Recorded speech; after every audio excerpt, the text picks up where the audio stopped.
Just something to keep in mind. The original high-grade After Colony Wing Gundam is listed for 1,650 yen, while the real grade is listed for 3,520 yen. Whether or not it's worth paying more than double the price to get what is essentially the same kit, but better, or is it? Back to our regularly scheduled program.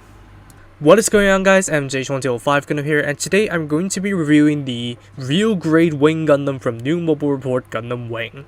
So, this is a bit of an oddball in terms of real grades, because while all the others aim to represent the mobile suits in real life as faithfully as they could to the anime, they have taken some creative liberties for the Wing. For instance, the overall colors are a lot richer, especially the blue, which has been lightened up by quite a lot. The crotch vent is now in a tone of white instead of grey, and the flap that goes over the rear thrusters I do really like, so the legs don't look so bare from behind. Speaking of colors, the two-tone white is back, most significantly on the lower body, with the off-white as the main color and the snow white as the accent color.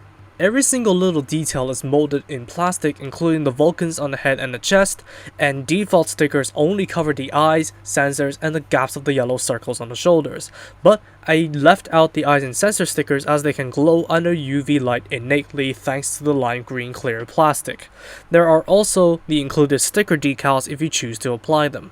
However, all the grey dotted around the body can set some alarm bells off, as some do prefer the simple design of the high grade, but that all depends on the person. Proportionally, this thing is spot on everywhere apart from the slightly more angular chest, but it can still give you the blank cold stare, so it does scream Hero UE to me. Overall, the engineering is definitely superior to the high grade, but it depends on if you like the design liberties and the detailed engineering to decide whether or not you like it overall. In terms of articulation, the head is on a ball joint and a neck joint, so a very good funky chicken. It can move up decently, not as good as the high grade though, moving down pretty good, side to side decently, and a full rotation if you can get clear of the machine cannons on the collars. The arms, they can swivel out like so, and there's also a hinge for you to shrug the entire arm. And the arm can obviously rotate and get clear of the wings. The shoulder armor can move up independently, and it's also on a track for transformation. The arms, they can move out perpendicular to the body with the shrugging joint.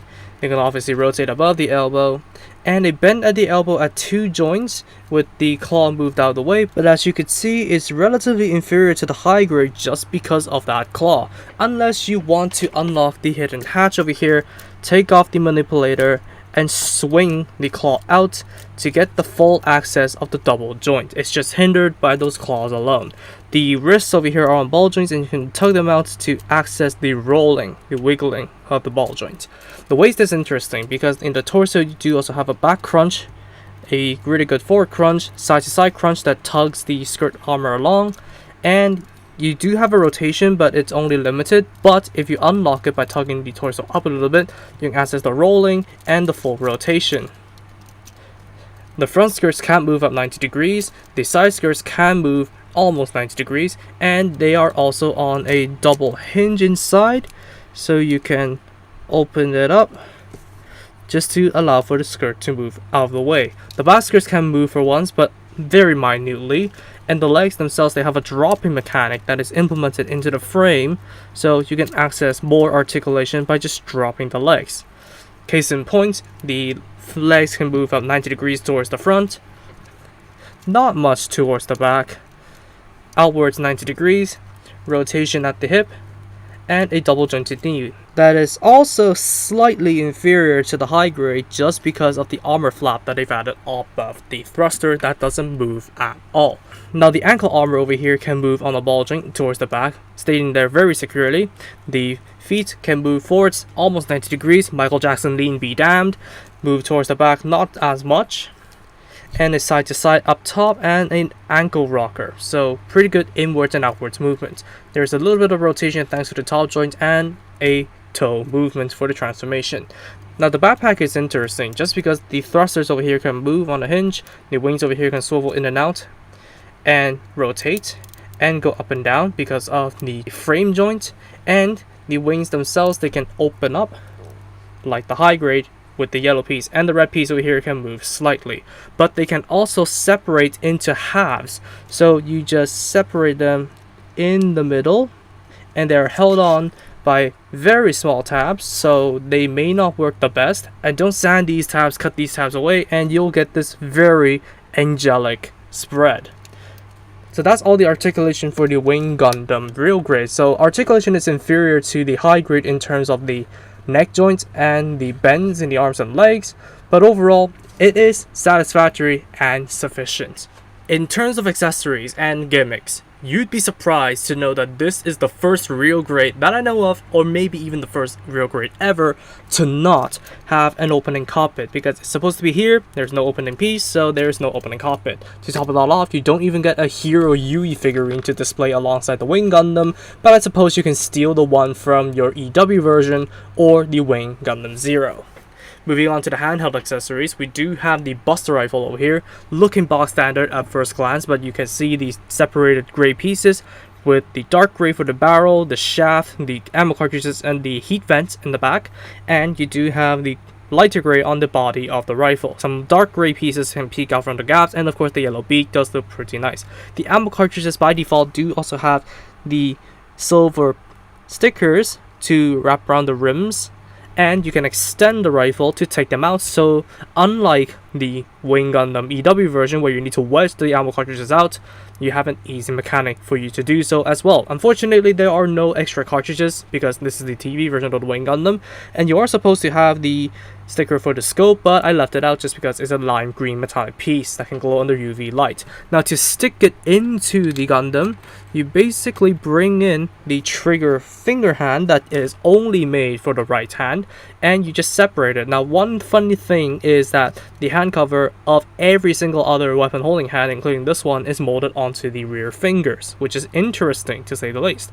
Now you just plug the rifle into the palm of the hand and just sandwich it in, swap out the hands, and there you go. Holds up no problem, no weight issues whatsoever, and you can choose the amount of cartridges you want to have on the Buster Rifle.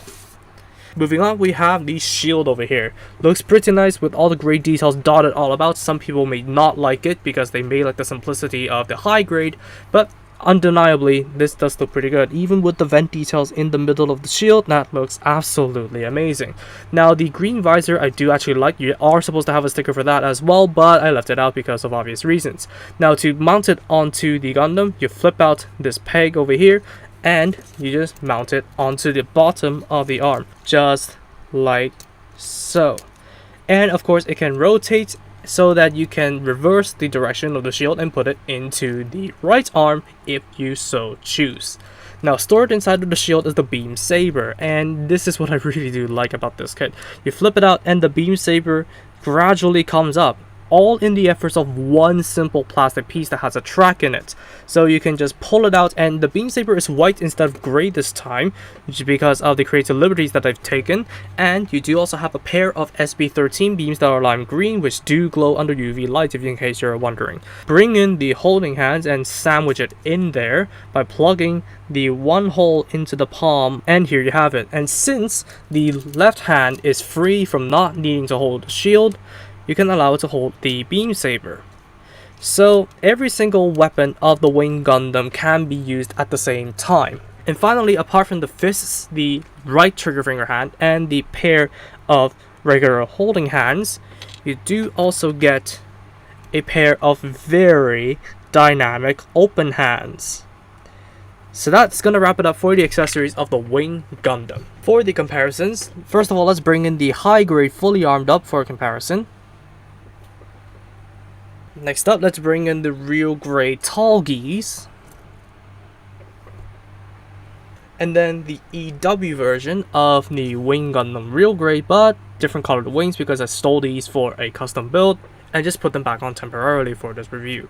And then finally, let's just bring in the regular Gundam.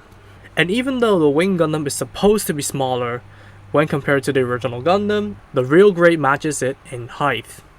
But we are not done yet, because this thing does have the bird mode, which is relatively the same in concept when compared to the high grade. You just rotate the head and you tug out the waist, rotate it 180 degrees, plug it back in, and you need to untab the wings from the joint and just slide it down a little bit to tap it in at a lower position. That's one thing new. And what you want to do for the legs is to bend them forwards just to allow you guys to unlock this hatch over here for you to initiate the forwards bend. Now with the skirts all over the place, it's relatively hard to get a grip on it, but eventually you just get it to break its own leg. And point the toes down afterwards. Same thing goes for the other one. Now for the arms over here, you first of all want to unlock this hatch to allow you to rotate the hand socket in. Yeah, you need to remove the manipulators, unfortunately. And you just angle the talons and bend the arm 90 degrees for quote-unquote landing gear. And finally, you will want to tug this shoulder piece and just flip it down 90 degrees. Same thing goes for the other side, so BRB. Now that the Gundam is done, you bring in the shield and flip this joint down to collapse it, and you bring in the Buster Rifle, flip the handle back to reveal a peg that you just plug into the hole of the shield over here. And finally, you just plug the double pegs over here into the double holes of the backpack to cover up the face. Do with the wings as you wish, but usually I just like to open them up to harken back to the high grade. And finally, to prop it up, you have this adapter over here, which goes into the grooves inside of the butt over here. So you just plug it in like so. And this only works with the action bases that have a 3mm peg adapter. So you basically stick the entire adapter in there, and here you have it. It's propped up. Here it is on the turntable, and I must admit, even though the transformation feels horribly similar to the high grade, I really do like the added mechanics to execute the transformation. Makes it feel unique to handle in a way. But overall, the looks, there's nothing really too different when compared to the high grade, is there? But there is the open wings that you can choose to use in the bird mode, and honestly, with the feathery design, it does work somehow, but it doesn't work in my purest side, because the Wing Gundam that I know of doesn't have these feathers, so it is controversial to say the very least, but they both look good in their own respective right. It's a pretty alright transformation with a pretty alright look depending on who you ask. But there is also two features implemented into the bird mode. First of all, it is gonna be the landing gear, that is this piece right here. So it's on the double hinge, so you need to flip this piece out, and here you go, it is extended, but I don't feel like it extends past most of the bodies. So yeah, it's kind of a moot feature. Second of all, you do also have the what is ridiculous ego mode. So all you need to do is just flip the feet backwards and flip the nose down, and if you want to, separate the talons to make it look more like a bird's claws. And this is the ego mode. Or if you want to, you can just open up the wings even further for a more imposing look. What could I say? This is a feature that you may find in SDs, but on a real grade, so everything is good but this feature right here. So that about wraps it up for my real grade Wing Gundam review, and I have 3 points to talk about before answering the ultimate question. First of all, as per usual with recent real grades, I have to praise its sturdy structure, so you don't need to worry about this thing disintegrating while you try to put it in a good pose. And the transformation mechanisms, albeit very similar to the high grade, but there are a bit of unique locks and mechanisms for you to pull off the transformation, which makes the experience feel fresh-ish. Second of all, it has inferior articulation when compared to the high grade, but it does have superior looks. The limits of the neck joint, arm bends, and leg bends can hinder some posing possibilities, but you can't deny whatever this thing does, it strikes better when compared to the high grade, especially with the good color separation and the improved proportions and the blanker stare of the head. It still looks extremely striking even when you cannot pull off the same poses that the high grade may be able to pull off even better. And finally, this kit may cause an opinion divide, just because some may prefer the simplistic and more accurate aesthetics of the high grade, while some do appreciate the design liberties they have taken for the real grade and the more sophisticated looks. So it honestly really depends on what your stance is in terms of the Wing Gundam TV version design to decide on which side you're on. With all of that said, Is it worth paying twice the price of the high grade to buy the real grade, which is essentially the same exact kit but more sophisticated? Personally, I'm gonna give this a 7.5 out of 10. If you can look past what is missing and appreciate the real grade Wing Gundam for what it is, then you can go for the real grade. But if you're a purist like the people I've talked to, go for the high grade. So that's gonna wrap it up for me. Thank you all so much for watching this video. If you did like it, please be sure to drop a like, comment, and also subscribe for more gunplay reviews, gunplay news, and all that kind of stuff. Turn on notifications for future content alerts if you haven't, and I'll see you all in the next video. Peace.